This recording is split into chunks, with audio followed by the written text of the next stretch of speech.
surat An-Najm. Kita coba baca dan sekaligus mentadaburi maknanya. Bismillahirrahmanirrahim. Wa anna ila rabbikal muntaha. Dari situ dulu ya, dari ayat 42 berarti ya. Wa anna ila rabbikal muntaha, itu ayat ke 42 betul ya. Yang artinya bahwa sesungguhnya kepada Tuhanmu lah kesudahannya. Coba kita pahami apa maksudnya. Kepada Tuhanmu lah kesudahan. Apa arti kesudahan? Jadi pada akhirnya kesudahannya nanti kita semua itu akan menerima keputusan akhir, kan begitu ya. Keputusan akhir nanti kita akan mendapatkan keputusan akhir dari Allah Subhanahu wa taala. Ada berapa keputusan itu? Pak, Bu, ada berapa? Keputusan itu ada 2. Apa saja? Jannah atau jahanam. Jannah atau jahanam. Itu imbalannya. Jannah atau jahanam kan imbalannya. Tapi berdasarkan keputusan magfirah atau azab, kan begitu ya. Jadi keputusan itu adalah antara magfirah atau azab. Nah itulah wa anna ila rabbikal muntaha. Maka kepada Tuhanmu lah segalanya, semuanya berkesudahan, artinya akan mendapatkan keputusan akhir nanti. Pada akhirnya nanti kita akan menerima keputusan dari Allah tentang bagaimana nasib kehidupan kita pada kehidupan yang berikutnya, gitu kan. Nah, kemudian ayat berikutnya, ayat ke 43. Wa annahu huwa adhaka wa abqa. Dan bahwa dia Allah adhaka artinya membuat tertawa. Ya, secara arti kata artinya membuat tertawa, wa abqa membuat menangis ya. Jadi bahwa dia Allah itu membuat orang tertawa dan menangis. Maksudnya gimana ya? Kalau berdasarkan pada ayat sebelumnya tentang adanya keputusan akhir, nah maka Allah akan membuat, berdasarkan keputusannya itu Allah akan membuat orang menjadi tertawa riang ataupun bisa membuat orang menjadi menangis, gitu kan. Wa annahu huwa amata wa ahya, dan bahwa sesungguhnya dia amata yang mematikan, wa ahya dan yang menghidupkan. Allah yang mematikan dan yang menghidupkan, sehingga kematian ini adalah sudah ketetapan Allah. Kullu nafsin dha'iqatul maut, kan begitu ya. Setiap diri akan mengalami kematian. Ya sudah urusan Allah, itu sudah pasti kita akan mati. Dan juga ahya, dia Allah yang menghidupkan, baik kehidupan hari ini maupun kehidupan yang akan datang, itu Allah yang menghidupkan. Kita lihat lagi ayat ke-45. Wa annahu khalaqaz zawjaini dzakara wal untha. Dan sungguh dia yang telah menciptakan pasangan. Zaujaini artinya pasangan dari kata zaujun, ya, dari kata benda zaujun itu artinya teman. Bisa dilihat ya bentuk katanya ya. Za waw jim, kan? Itu asalnya itu zaujun. Nah, kemudian dibikin menjadi ada tambahan iya dan nun, itu zaujaini artinya 2 teman. Maksudnya pasangan. Jadi pasangan terdiri dari zakara wal unsa, laki-laki dan perempuan. Min nutfatin iza tumna, dari nutfah. Nutfah itu artinya setetes cairan atau air mani disebutnya. Idza tumna, apabila itu dipancarkan. Min nutfatin idza tumna, sehingga ya jelas manusia itu diciptakan berpasang-pasangan, semua itu berawal dari adanya nutfah yang dipancarkan, yang ditanamkan di dalam kandung rahim perempuan. Kemudian apa lagi? Ayat berikutnya, wa anna alaihi nas'atal ukhra, dan bahwa sesungguhnya alaihi, dia Allah menetapkan. Jadi atas ketetapan Allah adanya nas'atal ukhra. Apa arti nas'atal ukhra? Nas'atun itu artinya artinya dari kata bangkit. Nas'atan berarti kebangkitan, bisa juga penciptaan, perwujudan. Ya. Itu namanya nas'atun. Kalau nas'atal ukhra, ukhra artinya yang lain. Jadi ada penciptaan yang lain atau ada perwujudan yang lain, berarti ada perwujudan pertama. Mana itu perwujudan pertama? Pernah ada kan istilahnya nas'atal ula. Dalam surat Al-Waqiah kalau nggak salah itu ada istilah nas'atal ula itu. Nas'atal ula itu artinya adalah perwujudan yang pertama. Jadi dunia ini, kita hidup di dunia itu disebut nas'atal ula. Itu adalah perwujudan yang pertama atau eksistensi. Nas'atun artinya eksistensi yang pertama. Sedangkan akhirat itu disebut ini nas'atal ukhra, perwujudan yang lain. Gitu. Jadi Allah sudah menetapkan akan adanya perwujudan atau eksistensi kehidupan yang lain. Terus apa lagi? Ayat 48.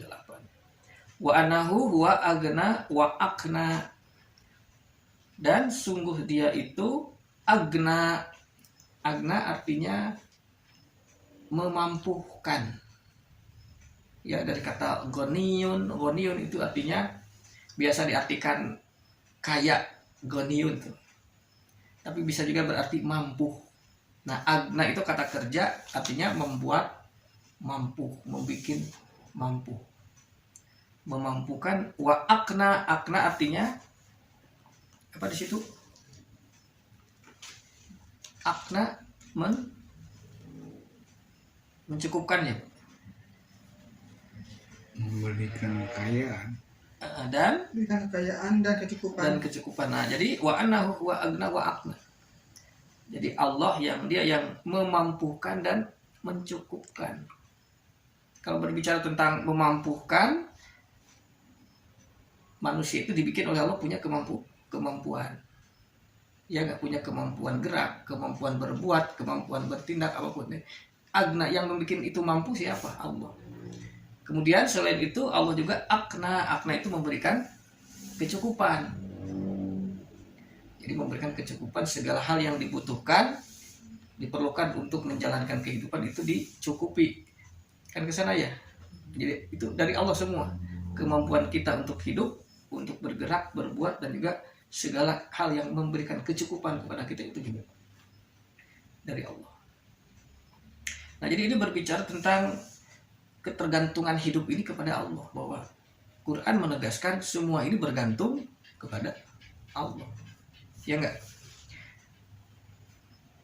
Dari mulai tadi penciptaan, yang menghidupkan, yang mematikan dan menghidupkan, yang menciptakan pasangan laki-laki dan perempuan, ya, dari nutfah yang dipancarkan, kemudian yang menetapkan akan adanya kehidupan atau eksistensi yang lain, yaitu kehidupan akhirat.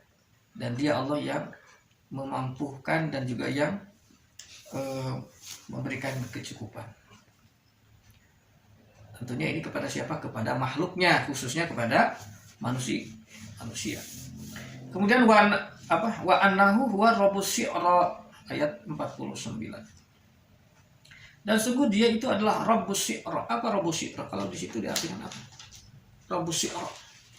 Syi'ra kalau kita perhatikan, makna syi'ra itu dari kata sya'ara. Pernah dengar istilah sya'ara? Syair itu juga dari akar kata yang sama dengan sya'ara, shin ain ra. Ada syair, ada syiar, sama syiar ya, bersyiar gitu. Ada juga syair itu sama dengan kata. Jadi syi'ra sebanding atau seakar kata dengan istilah syiar ya. Syiar itu sebenarnya artinya kemuliaan, keagungan. Jadi arti syiar itu berarti mengumandangkan, menyampaikan keagungan, kemuliaan Allah. Sya'airullah, misalkan ada istilah sya'airullah, berarti artinya keagungan dan kemuliaan atau kebesaran Allah.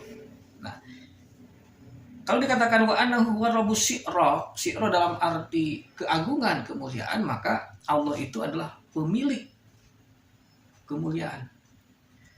Jadi syiar juga bisa bermakna simbol. Simbol. Jadi kalau dikatakan rabbus syi'ra, pemilik kemuliaan, keagungan dengan simbol-simbolnya. Apa simbol keagungan Allah? Simbolnya itu sudah dalam bentuk kalimat-kalimat gitu. Seperti Allahu Akbar, Subhanallah, Alhamdulillah, Allahu Akbar. Itu kan kalimat-kalimat syiar itu. Kalimat-kalimat untuk pengagungan, untuk memuliakan. Apa aja tadi? Subhanallah, walhamdulillah, la ilaha illallah, Allahu Akbar, itu subhanallah. Nah, siapa pemiliknya? Allah. Jadi Allah adalah pemilik gitu. Keagungan, kemuliaan yang disimbolkan dengan kalimat-kalimat itu. Itu kalau makna lain daripada istilah syi'ra begitu. Ya. Nah, jadi di sini kalau kita perhatikan konteksnya, sebenarnya yang dimaksud dengan syi'ra itu ke arah itu. Bahwa apa tadi? Kan semua dari Allah ya. Semua ketergantungan kepada Allah, penciptaan manusia, kemudian akan adanya kebangkitan atau kehidupan yang lain, kemudian yang memberikan kemampuan dan yang memberikan kecukupan siapa? Semua Allah. Nah, maka di sini siapakah yang berhak untuk menjadi pemilik keagungan, kemuliaan itu, Mas? Maka dia Allah, wa annahu huwa rabbus syi'ra. Ya. Dalam arti keagungan di sini adalah Allah yang punya kedudukan tertinggi. Apa itu kedudukan tertinggi dari Allah? Di dalam Al-Quran itu yang paling utama sebagai apa? Memberi ampunan.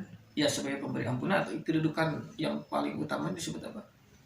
Yang punya kewenangan di dalam menetapkan hukum, disebut Al-Azizul Hakim. Nah, itu jadi. Maka wa annahu huwa rabbus syi'ra, Allah pemilik simbol-simbol keagungan, kemuliaan, karena Allah punya kedudukan Al-Azizul Hakim, yang berhak, yang layak untuk dijadikan sebagai otoritas yang menetapkan hukum. Nah, itu ya pengertian syi'ra. Kita lihat ayat berikut. Wa annahu ahlaka adanil ula. Dan sesungguhnya dia ahlaka artinya telah membinasakan adanil ula. Ad itu kaum Ad, al ula yang terdahulu. Jadi dahulu ada kaum yang namanya kaum Ad, adanil ula. Nah, kita nanti lihat kenapa itu dibinasakan, kaum ini dibinasakan. Kemudian wasamuda fama abqa, dan juga kaum Samud. Kaum Samud fama abqa. Abqa itu artinya kekal. Abqa itu ya. Di kaum Samud itu dia dibinasakan juga maksudnya. Sehingga tidak disisakan abqa, tidak tersisa. Sampai akhirnya sampai kaum Samud ini tidak menyisakan generasi pelanjutnya, sudah tidak ada lagi. Karena di sini diartikan apa? Dikatakan wasamuda fama abqa. Kemudian ada lagi kaum yang dibinasakan, yaitu kaum, ayat berikutnya, kaum Nuh.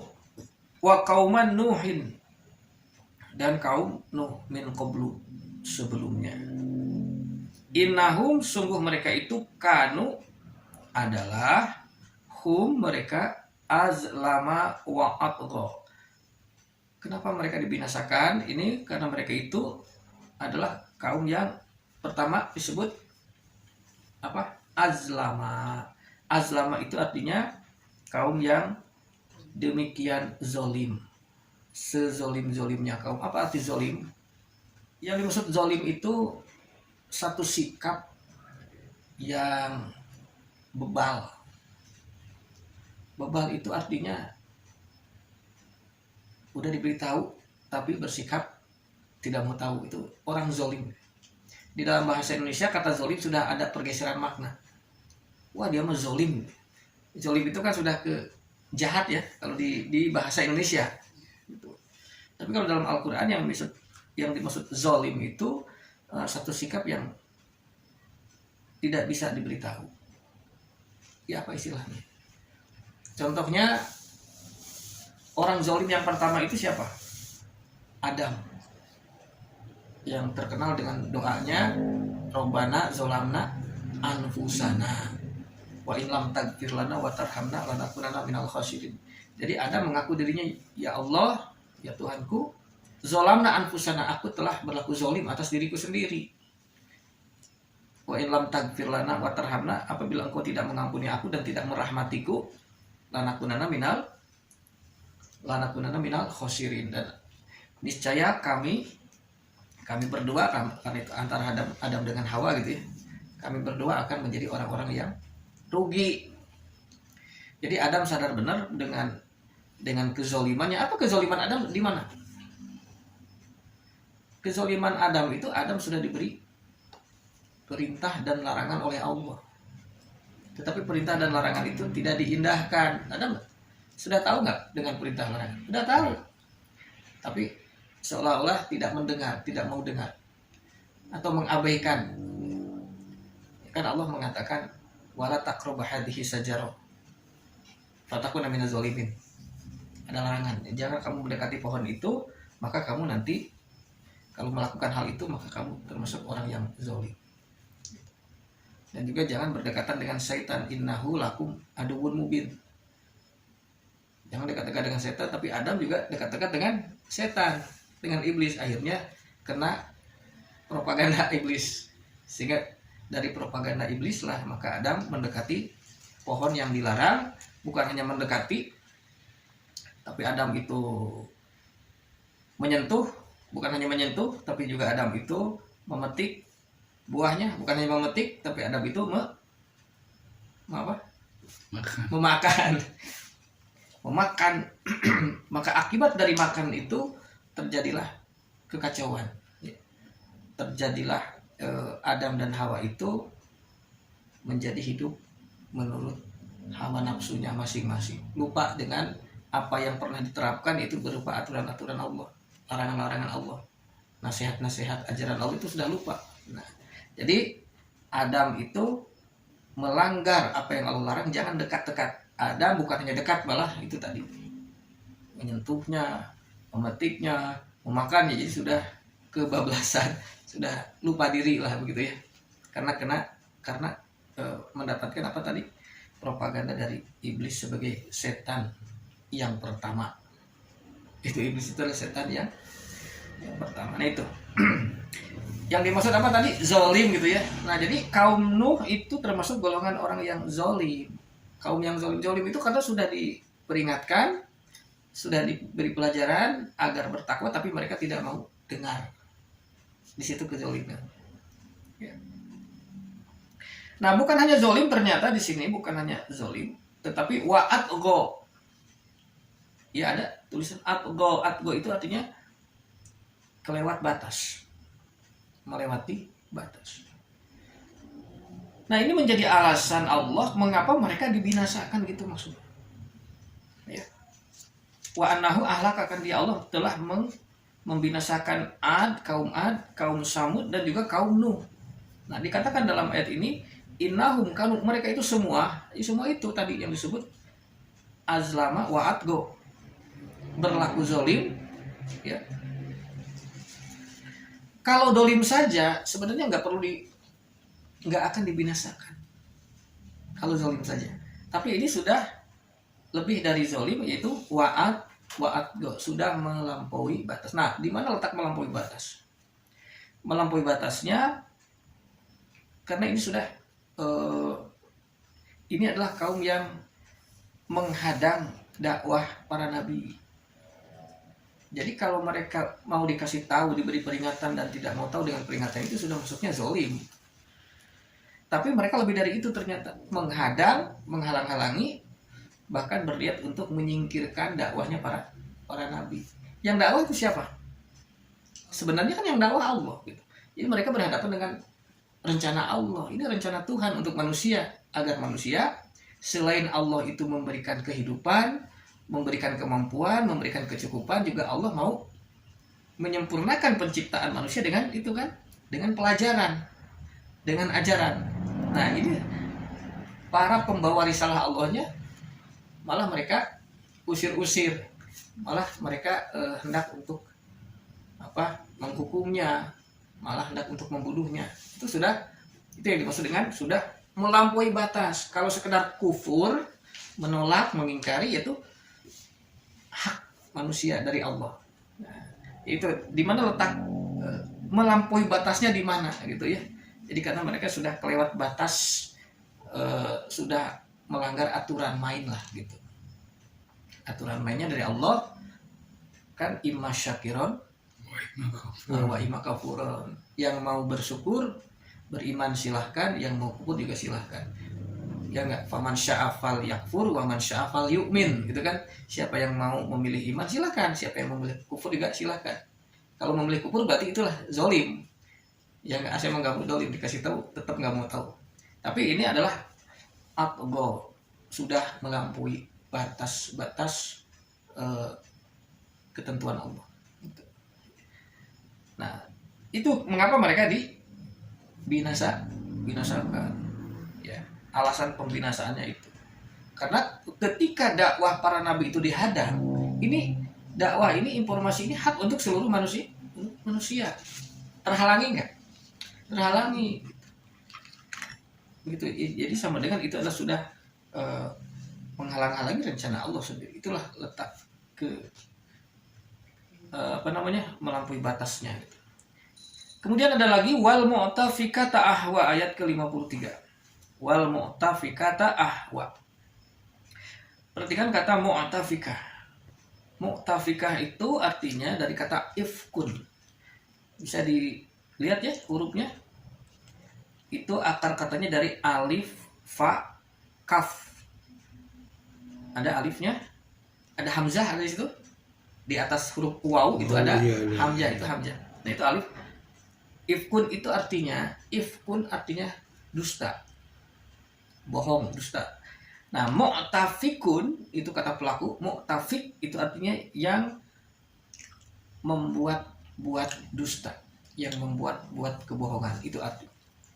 Ini namanya isim fa'il ya. Jadi mu'tafikun atau mu'tafikah ini bentuk perempuan, bentuk mu'annas. Jadi mu'tafikah artinya maksudnya golongan manusia, golongan kaum yang membuat-buat kebohongan. Nah, wal mu'tafikati ahwa. Ahwa, apa arti ahwa? Ahwa itu dari kata hawa. Pada ayat pertama kan ada wan najmi idha hawa. Nah, ahwa di antara artinya kan hawa itu artinya apa? Jatuh, turun. Kemarin sudah di kamusnya apa? Ahwa itu. Wan najmi idha hawa. Apa? Saya lupa gitu. Yang jelas artinya itu jatuh dari ketinggian. Ya nggak kan, kita ingat nggak? Turun, jatuh dari ketinggian. Nah, ahwa berarti membuat jatuh, membuat turun. Meruntuhkan. Ya, meruntuhkan bisa ada hubungan juga. Jadi membuat runtuh. Jadi kenapa ini diartikan meruntuhkan? Karena memang artinya dari kata hawa. Arti hawa dalam kata kerja adalah runtuh, jatuh, atau turun. Gitu. Nah, sehingga ada golongan kaum yang disebut dengan mu'tafikat. Mereka itu membuat-buat kebohongan sehingga Allah ahwa itu sehingga Allah menjatuhkan mereka. Jadi menjatuhkan mereka, maksud menjatuhkan di sini menjatuhkan dari kehormatannya, ya, menjatuhkan dari eksistensinya,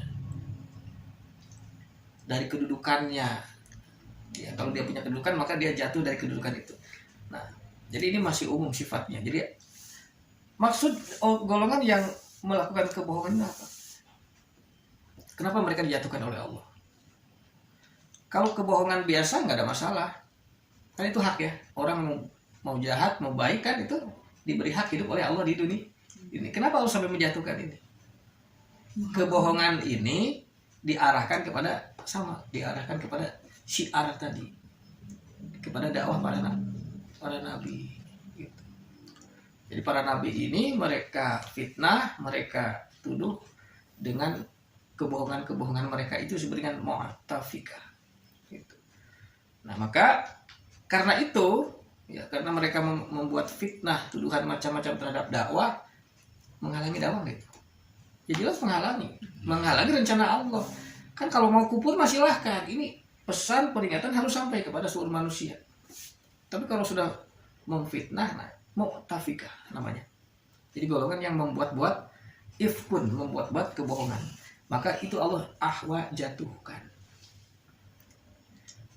Ayat berikutnya mengatakan fagossaha magossa. Gossa artinya fagossaha. Itu dari gosia yaksa. Gosia artinya menutupi, meliputi. Sehingga mereka diliputi oleh sesuatu yang meliputi. Atau mereka dikepung, sama nggak maksudnya? Dikepung oleh sesuatu yang mengepung, magossa.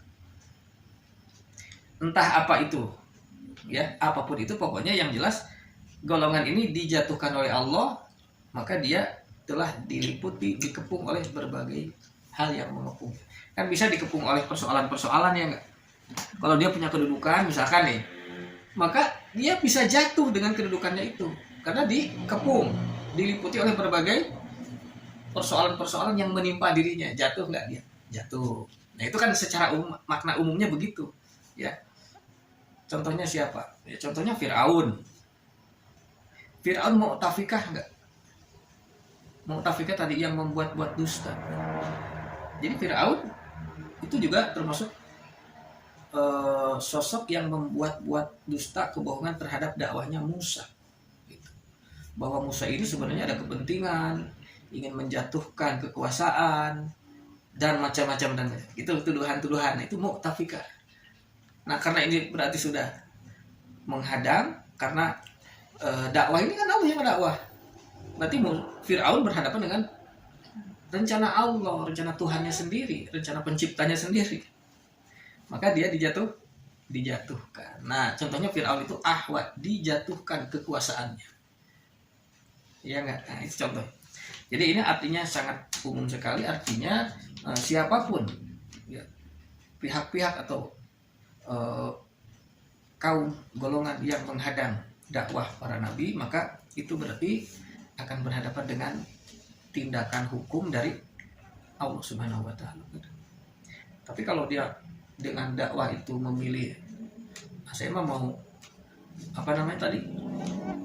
memilih kufur saja gitu ya, artinya mengingkari, tidak mau mentaati, tidak mau mengikuti peringatan, tidak mau mengikuti pelajarannya, oleh Allah itu diberi kesempatan ya, untuk menikmati hidup ini sampai ajal, dan pada akhirnya akan menerima keputusan azab, kan begitu ya. Nah itu jadi fagossaha magossa. Ayat berikutnya ayat 55, fabi ayyi ala'i rabbika tatamaru. Maka ayyi ala'i rabbika tatamaru, mana yang kalian tatamaru artinya ragukan. Nah objek dari kata ragu, tatamaro itu ragu, atau kalau di surat Ar-Rahman fabi ayyi ala'i rabbikuma tukadziban gitu ya. Tukadziban artinya mendustakan, meragukan. Biasanya orang mendustakan, meragukan itu kepada ayat-ayat, kepada pelajaran, kepada informasi. Jadi ala'i ini bisa bermakna pelajaran. Maka fabi ayyi ala'i rabbikuma tatamaru. Yang manakah pelajaran Tuhanmu yang kamu ragukan? Karena Al-Quran ini semua adalah pelajaran. Tatamaro artinya meragukan. Ditegaskan oleh ayat berikutnya, haza nadirun min nuduril ula, bahwa ini adalah nadir. Apa nazir? Peringatan ya. Ini adalah peringatan atau eh, pesan yang memberi peringatan. Dari mana? Minan nuduril ula, dari para pemberi peringatan terdahulu. Kalau begitu Quran ini hanya perulangan, ya enggak? Jadi sebenarnya kenapa kalian meragukan ini? Kenapa kamu meragukan pelajaran ini? Bahwa hakikatnya Quran ini adalah peringatan dari peringatan-peringatan yang terdahulu, sehingga peringatan ini akan terus Allah berikan, akan selalu terus Allah sampaikan kepada manusia dari awal sampai dengan hari kiamat ya. Gitu, akan terus sampai. Nah itu jadi hazanadir minan nuduril ula. Ini Al-Quran adalah pelajaran yang memberikan peringatan dari peringatan-peringatan yang terdahulu, artinya sama ya. Ini hanya perulangan ya, untuk mengingatkan manusia dari setiap generasi sampai hari kiamat. Ini harus sampai peringatan. Apa isi peringatannya? Kamu tahu apa kira-kira peringatannya? Kalau yang tadabbur Quran pasti tahu akan adanya hari kebangkitan, atau kalau di ayat ini disebut, ada tadi disebut nas atal ukhra. Nas atal ukhra apa tadi? Kehidupan yang lain atau kebangkitan yang lain. Nas atal ukhra. Nah, jadi peringatannya dijelaskan pada ayat berikutnya. Ya. Ini azifatil azifah. Apa artinya? Azifah itu mendekat ya. Yang makin mendekat. Ya. Jadi azifah. Azifah artinya mendekat. Apa yang mendekat? Al-azifatu. Al-azifah. Al-azifah artinya yang mendekat. Coba kalau diterjemahkan jadi gimana? Telah mendekat sesuatu yang mendekat. Jadi artinya azifatil azifah bahwa sesuatu telah mendekat. Satu perkara telah mendekat. Apa itu perkara? Peristiwa yang telah mendekat. Ini peringatan kan? Jadi peringatannya bahwa kita ini menghadapi sesuatu yang sedang mendekat. Secara waktu itu sudah mendekat. Ya. Untuk sampai kepada peristiwa besar itu. Nah, apa sih peristiwa apa itu? Ayat berikutnya dikatakan laisalaha min dunillah kasifah. Apa artinya? Tidak ada padanya selain Allah yang dapat mengungkap. Ya. Jadi peristiwa yang mendekat itu tidak ada yang bisa menyingkapnya. Tidak ada yang bisa mengungkapnya selain Allah. Paham gak? Ada apa sih ke depan ini setelah kita mati? Ada nggak yang bisa mengungkap? Nggak ada. Maka hanya Al-Qurannya. Harus dari Sang Pencipta, harus langsung dari Allah. Maka Allah turunkan pelajaran ini untuk apa? Untuk mengungkap, menyingkap apa yang sedang kita hadapi ke depan. Coba kalau nggak ada informasi ini, kan manusia kan bingung kan? Ini ada apa ke depannya? Kita diciptakan untuk apa? Mau apa dan mau kemana? Nah akhirnya turunlah ini, diberitahu bahwa disingkapkan semua ini, bahwa masa depan ini ada satu hal yang sedang mendekat ya, di mana manusia kita ini semua akan menyaksikannya. Itu yang disebut dengan hari kebangkitan itu ya. Jadi kalau kita sering tadabbur Quran, ini sudah tidak perlu ditafsir atau dijelaskan lagi apa yang dimaksud dengan yang mendekat itu. Karena sudah dimaklum oleh ayat-ayat yang lain, oleh surat-surat yang lain. Gitu kan? Terus ayat berikutnya, afamin hadal hadis ta'jabun. Apakah dengan pemberitaan ini kalian merasa? Ta'jabun artinya ajib itu heran ya, merasa heran. Apakah dengan pemberitaan ini kamu merasa terheran-heran? Ya. Gimana reaksi kita dengan pemberitaan ini? Sesuatu yang aneh, sesuatu yang mengherankan. Oh begitu ya gitu. Ternyata ada ini, itu kan membuat kita terheran-heran. Kemudian watadhakuna wala tabukun. Watadhakuna apa arti? Tadhakun artinya Tawa dan kalian tertawa-tawa, dan tidak wala tabukun dan tidak menangis. Apakah dengan pemberitaan ini kalian malah tertawa dan tidak menangis? Ini kalimat tanya, ada kalimat tanya, tetapi maknanya apa? Kalimat tanya yang tidak butuh jawaban itu namanya kalimat retoris ya, retoris. Maksudnya ya menyuruh, menghimbau kan. Apa kalian ketawa-ketawa dengan berita ini dan tidak menangis? Maksudnya harusnya kita ini menangis karena takut, karena sedih, gitu kan?